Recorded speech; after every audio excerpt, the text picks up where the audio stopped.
No que concerne à inteligência humana, é impossível que ela passe ao corpo de um animal. Aí não poderia agir, pois a constituição física do animal não pode servir de habitação à inteligência humana, embora hajam assegurado que demônios se uniram e possuíram animais. Continua o nosso Chevelle: não posso acreditar que em semelhantes organizações lhes possam fazer algo de razoável. Já não lhes seria possível falar. Não poderiam aniquilar o instinto que agiria sempre por bem ou por mal. É uma das leis estabelecidas pelo nosso Criador. Estas seriam indignas dele se pudesse derrogá-las. Nesses últimos tempos tem se falado muito do Espiritismo. Algumas pessoas me dizem que este capítulo tem muitas relações com ele. Mas se assim é, será por acaso, pois é uma obra que jamais li e da qual jamais ouvi falar uma só frase. Muito interessante esse estudo de Allan Kardec, colocando as considerações desse Chevelle. Os dias da criação, disse Deus, faça-se a luz, e a luz apareceu. Eis agora as reflexões do autor sobre a criação. Todos os geólogos, todos os naturalistas estão de acordo que os dias de Deus não eram e não são como os nossos, que são regulados pelo Sol.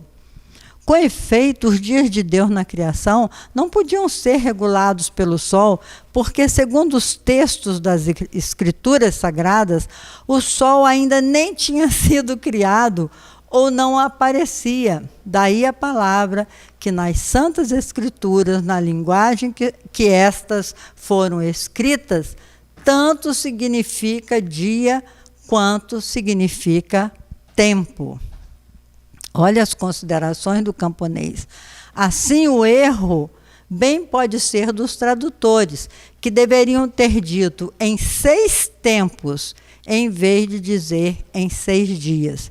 E depois, por que quereríamos nós fazer os dias de Deus tão curto quanto os nossos? Ele, que é o eterno, consideração inteligente, né? Não fui eu.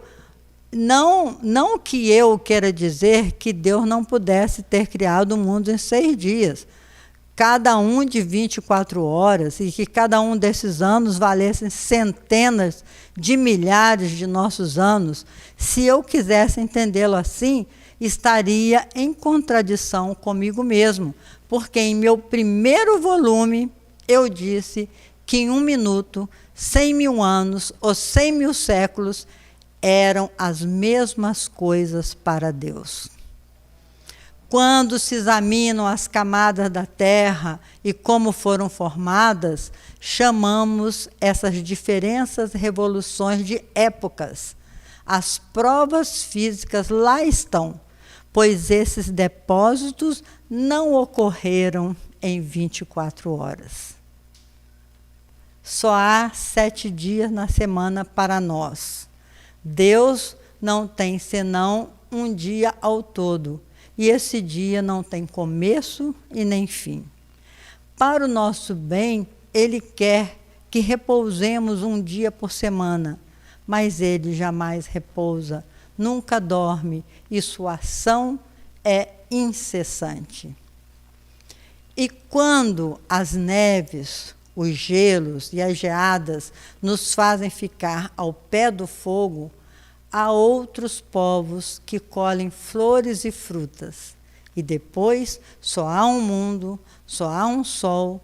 Todas as estrelas que vemos são sóis que iluminam os mundos como o nosso, e talvez mais perfeitos até do que o nosso. Quanta sabedoria num camponês do século XIX. 6 épocas. Deus é o autor de todos esses mundos e de muitos outros que não vemos. Assim, os 6 dias da criação são 6 épocas que duraram mais ou menos tempo e que foram chamados dias para se colocarem ao alcance da nossa maneira de ver. A obra de Chevelle é uma pequena enciclopédia, porque aí ele trata um pouco de tudo, mesmo das coisas usuais. Anuncia para mais tarde um manual do herborista médico, ou tratamento das doenças pelo emprego das plantas e das plantas medicinais indígenas. Olha que interessante, meus irmãos. De onde lhe vêm todas essas ideias? A sabedoria. Sem dúvida, ele leu, isto é evidente, mas sua posição não lhe permite ler muito. E, aliás, precisava de uma aptidão especial para aproveitar essas leituras e tratar de assuntos tão abstratos. Podemos ver poetas naturais saindo da classe operária, mas é muito raro ver saírem metafísicos sem estudos prévios e ainda menos da classe dos cultivadores. Era um homem que mexia com a terra.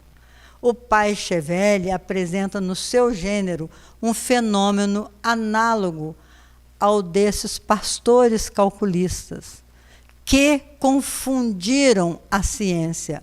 Não está aí um sério assunto de estudo? São fatos.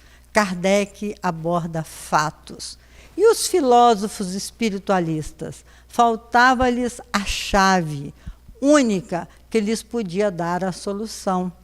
A essa questão, o ceticismo responde: bizarrice da natureza, resultado de uma organização cerebral. Vamos ver no slide 9. Renasce para a vida inteligente. O Espiritismo diz: inteligências largamente desenvolvidas em existências anteriores e que, nada tendo perdido do que havia adquirido, se refletem na existência atual, servindo tal conhecimento de base para novas aquisições. Mas por que essas inteligências, que deveriam ter brilhado numa esfera social elevada, estão hoje relegadas às classes mais inferiores? Outro problema não menos insolúvel, sem a chave fornecida pelo Espiritismo.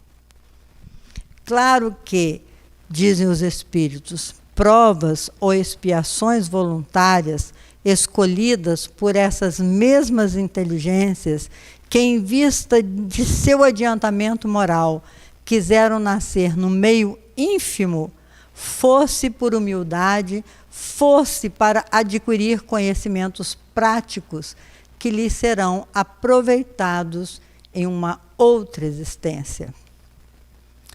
Tendo sido referidos na Sociedade Espírita de Paris, esses fatos ensejaram a comunicação de um espírito que assinou Luís de França, através da médium senhora Breu. Disse Luís de França: meus caros amigos, na leitura feita por vosso presidente de diversos fatos relatados por vosso irmão Delane, viram que um notável trabalho filosófico foi dado a lume por um simples camponês do Vosges. Não é aqui o lugar para constatar quantos prodígios se realizam neste momento, a fim de chocar os incrédulos e os sábios do mundo, para confundir esses homens que julgam ter o monopólio da ciência e nada querem admitir fora de suas concepções mesquinhas, limitadas pela matéria? Continuamos com Chevelle. Nesse tempo de preparação para a renovação humanitária que os Espíritos do Senhor devem realizar, pode-se reconhecer cada vez mais a verdade destas palavras do Cristo que os homens pouco compreenderam.